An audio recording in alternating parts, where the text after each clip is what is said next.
As a STEM instructional leader in training, one of the biggest changes I have made since starting my STEM courses is how I approach lesson planning. I'm learning that I can make changes that impact myself, my students, and my coworkers.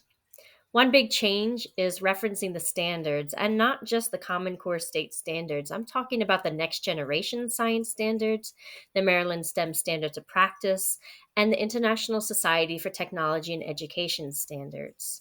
When I'm planning lessons, I'm sure to include these in my lesson plans. You can see an example of this when I was teaching a fourth grade sea turtle lesson on sea turtles. I include the MD STEM Standards of Practice. Introducing my staff to the Maryland STEM Standards of Practice during a professional learning experience was very powerful for me and my coworkers. We talked about how MD STEM Standards of Practice can impact our students not only in science, technology, engineering, and math, but also literacy. The focus of my PLE was incorporating STEM and literacy together for the benefit of our students.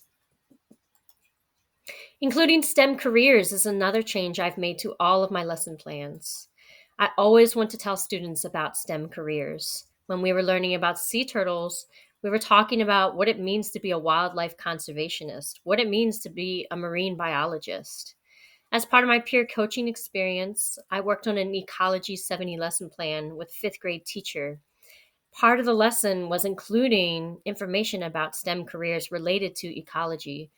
We talked about how a DNR officer can help in our um, in and around our location. Our school is close to several state parks.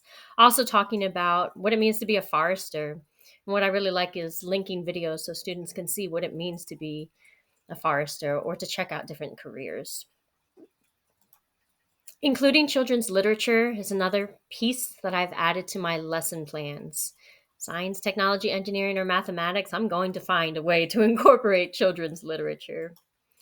In this example, I was sharing ideas for STEM mentor texts during my professional learning experience. I asked my coworkers, what if we strategically selected mentor texts that support STEM? I shared this quote: science can serve as an inspiration for writing in a variety of modes and genres, including descriptive texts, procedural texts, character descriptions, and letters. We talked about Eric Carl's Pancakes book and talked about how we can incorporate writing and STEM together for our students. I also introduced my coworkers to some different mentor texts, and we are working on getting these texts available for our teachers because of this PLE. Including children's literature while I was working on my peer coaching experience with my fifth grade teacher. My fifth grade teacher kind of looked at me. We're using picture books in our lesson. And I said, absolutely, why not? So together we worked together with the media specialist and we found some really good texts to share with our students. The one we finally decided on was What If There Were No Bees?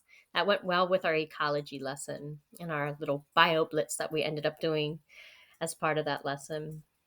So it was nice to not only collaborate with the media specialist, my fifth grade teacher, but also an art teacher. We pulled in some projects we could use to talk about ecology in her class as well.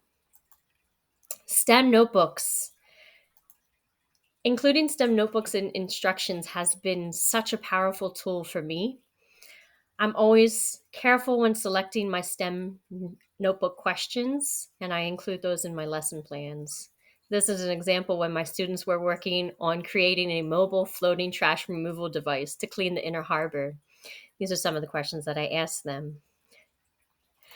While I was working with my peer coaching experience, I noted in my practicum log when I sat down to talk with the fifth grade teacher, we were looking over the STEM notebooks and I said, oh, look at all this. We can see all these misconceptions that the students have and we can plan lessons accordingly. It was also great to show her how STEM notebooks could be used as a formative assessment. So they came in handy not only in my classroom, but in my coworkers' classroom as well. So you can see some small changes that I have made since starting my STEM instructional leader career. Small changes make a huge difference.